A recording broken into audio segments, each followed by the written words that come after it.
So ఇంకొకటి ఏమో మరి last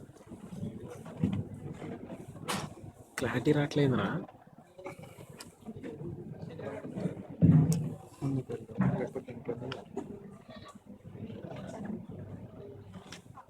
Now the time is between afternoon and evening, so but I will prefer to go by good evening.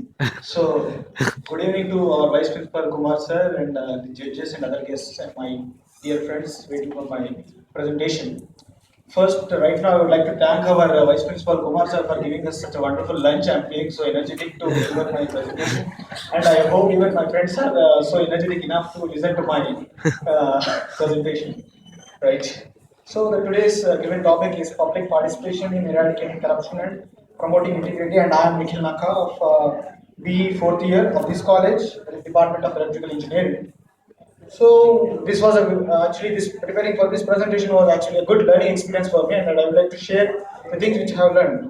So I would like to present more practical things and few interesting things I have found in the course of my research in this topic. So this is you can see a world map over here, which is given by Transparency International, an agency which fights against corruption. They have made a survey in 2015, and they have colored countries so that the darkest country is highly corrupt, and the light color is very clean country. And they have scored India 38, and the rank of India was 76, like that. You can see America, North America, Canada, they are very clean. Australia was clean as well. Japan is clean, and all. You can understand really how the distribution of corruption, corrupt practices are distributed throughout the world. And another thing is, we know that corruption takes place at various levels in any government or any country.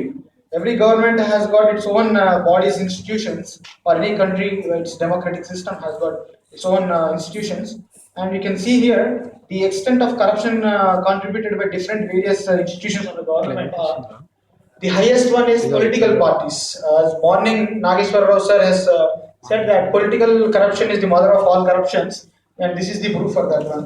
And next comes police, parliament, etc. And this figure it shows the level of voice and accountability. It means how many corrupt cases have been accountable, or how much freedom do people have, especially the fourth and fifth estate, media and public bodies, civic bodies, to fight or raise their voice against corrupt practices which they found around them. So India is a comparison between 96 and 2012, and India 96 and 2012, and on a scale of 100 we were like 60. Means out of 100 corrupt cases, only 60 have been highlighted, or people are freely able to express their views. And there is no much growth if you see the graph over there. And I would like to restrict my today's discussion to India and surrounding countries, preferably South Asian countries. So that is the reason why I have taken the neighboring countries of India. So compared to those countries, India is better, but India is not in a good state. It should be 100, then it is only good. But 60 is not preferable. So in my research, I have found key issues which are promoting corruption and which are preventing, especially public participation in eradicating corruption. That is what our today's theme is: how people can participate in order to eradicate the corruption. So the key issues are the citizens find themselves unable to access key information about how the government is working, how the workflow in government organization institution is going. People are not able to monitor or see through. And the next thing is there is no meaningful protection for whistleblowers. What do you mean by whistleblower? The person who catches whistle and blows. It's not. In this context, whistleblowers are those corruption who highlight or pitch the corrupt practices they see around them. It may be some employee in a government office or any individual or a citizen of the country. And the third thing is widespread political influence on the institutions which are fighting against corruption, government institutions and non-government institutions as well. Like we have ACB, we have CBI, etc. Such kind of bodies, and they are widely, they are heavily influenced by government government officials or government leaders. So, in order to tackle the corruption practice in India, the government has taken has passed an act legislation called as RTI, Right to Information Act in 2005, and according to this act, any citizen of India can access or they can apply or they can fetch any information of any government department. It could be an electricity department, municipal. You can just go and you can file for an RTI, and you can get the information about anything, about any project you can find. But how many of we know that we have such kind of RTA? We might have read RTA, but we don't know how it works. I'm sure not everybody in this room knows about how RTA works. And RTA was implemented in 2005 in India, and it was considered as most revolutionary legislation in India after independence to tackle the corruption. But how effective are we in implementing this? And recently, there was a most controversial amendment in this RTA Act that the government has facilitated CBI, the Central Bureau of Investigation, for not respond to information requests. If anybody want to find out what is happening with CBI in particular case, it is not going to give any information. Therefore, it's lacking accountability. There might be some corrupt practices. So this is the clear indication that government parties are influencing the bodies which are fighting against corruption. And another problem faced by this RTA and other corruption anti-corruption agencies is that limited capacity.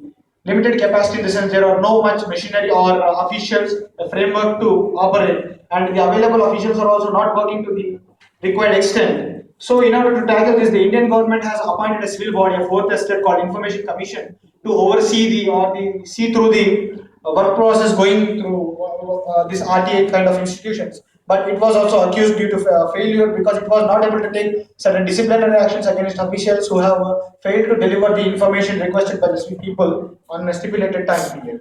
And another thing is that lack of citizen awareness.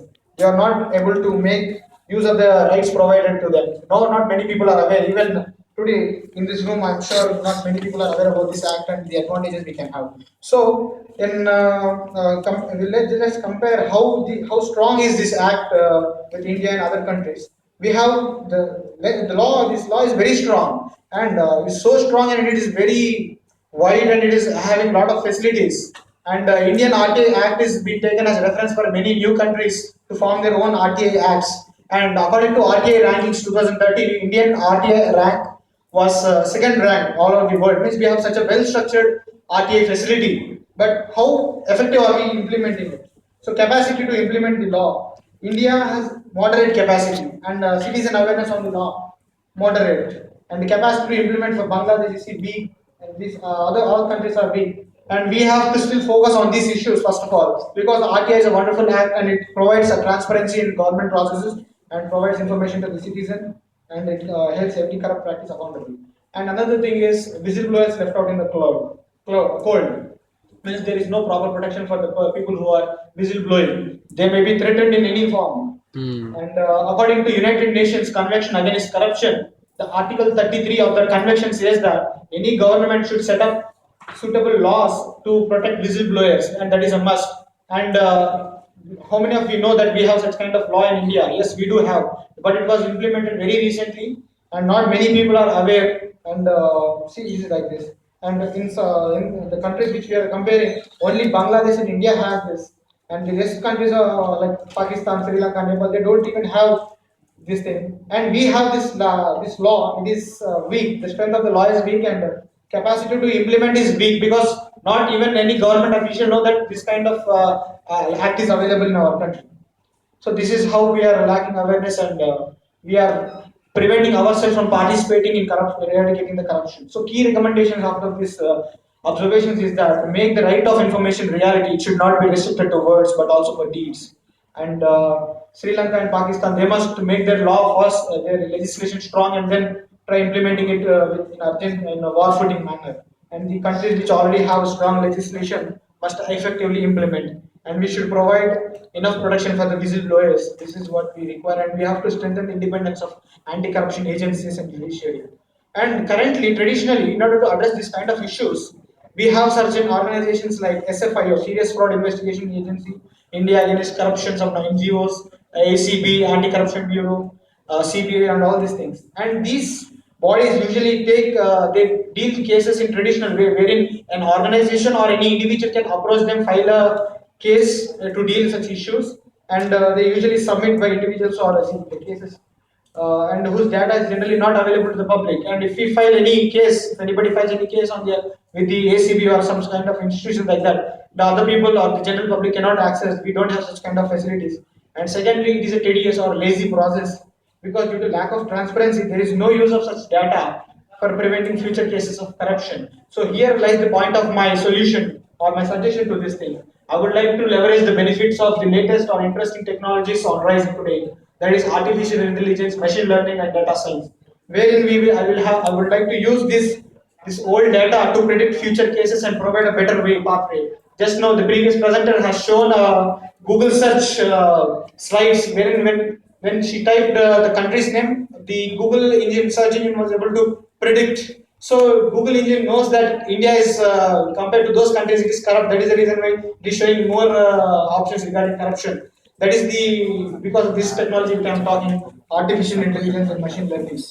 So in this solution, I would like to provide an open platform to share this list of corruption. So as Dr. Nageshwar sir has said, we have to provide crowdsourcing facility for crowdsourcing of corrupt practices. So here I would like to propose a platform. It could be a form of website or an application where to which I will add an extra layer of an artificial intelligence.